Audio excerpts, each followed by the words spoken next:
கொடைக்கானலில் ஆறுகளில் காட்டாற்று வெள்ளம் கரை புரண்டு ஓடுவதால் உடல்நலம் பாதிக்கப்பட்ட பெண்ணை கிராம மக்கள் டோலி மூலம் 3 ஆறுகளை கடந்து தூக்கி சென்று மருத்துவமனையில் அனுமதித்திருக்கிறார்கள்.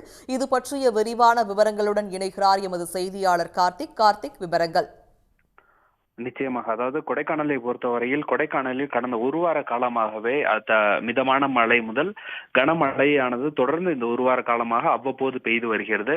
இந்த நிலையில்தான் கொடைக்கானலில் கடைக்கோடி கிராமமாக இருப்பதுதான் இந்த சின்னூர் காலனி, பெரியூர் உள்ளிட்ட 3 கிராமங்கள். இந்த 3 கிராமங்களில் சுமார் 200க்கும் மேற்பட்ட குடும்பங்கள் வசித்து வருகிறார்கள். இந்த கிராமங்களை பொறுத்தவரையில் இந்த கிராமங்களுக்கு சாலை மார்க்கமாக வழிகள் ஏதும் இல்லாத காரணத்தினால் பெரியகுளத்திலிருந்து காட்டு வழி பாதையாகத்தான் இந்த கிராமங்களை சென்றடைய முடியும்.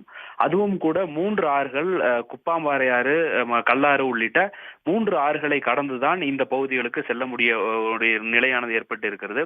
மேலும் கொடைக்கானலில் மழை பெய்யும் காலம் அனைத்து காலங்களிலுமே இந்த கிராமங்களுக்கு இந்த ஆறுகளை கடந்து செல்வது ஒரு சவாலான நிலையாக தான் இருக்கக்கூடிய ஒன்றாக இருக்கிறது.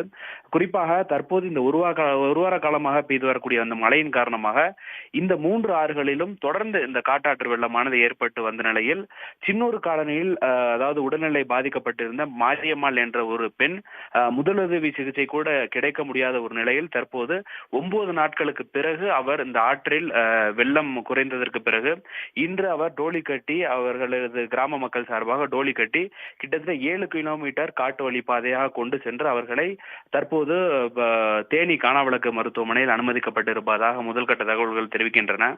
மேலும் அவசர நிலையில் கூட தங்கள் கிராமத்திலிருந்து வெளியே வர முடியாத ஒரு நிலை இருப்பதால் இந்த பகுதிகளுக்கு செல்வதற்கு தற்காலிக பாலமாவது அமைக்க வேண்டும் என்பதே இந்த பகுதியின் மக்களின் ஒரு நீண்ட கால கோரிக்கையாக இருக்கிறது. தொடர்ந்து மழை பெய்து வருவதன் காரணமாக தற்போதும் கூட பெரியகுளத்திற்கு சென்றிருக்கக்கூடிய அந்த மக்கள் மீண்டும் தங்களுடைய கிராமங்களுக்கு வர முடியாத ஒரு சூழ்நிலையும் ஏற்பட்டு இருப்பதாக தற்போது ஒரு தகவலும் கிடைத்திருக்கிறது. விவரங்களை வழங்கியமைக்கு நன்றி கார்த்திக். சன் நியூஸ் வாட்ஸ்அப் சேனலை ஃபாலோ செய்யுங்கள். QR கோடை ஸ்கேன் செய்து சன் நியூஸோடு இணைந்திருங்கள்.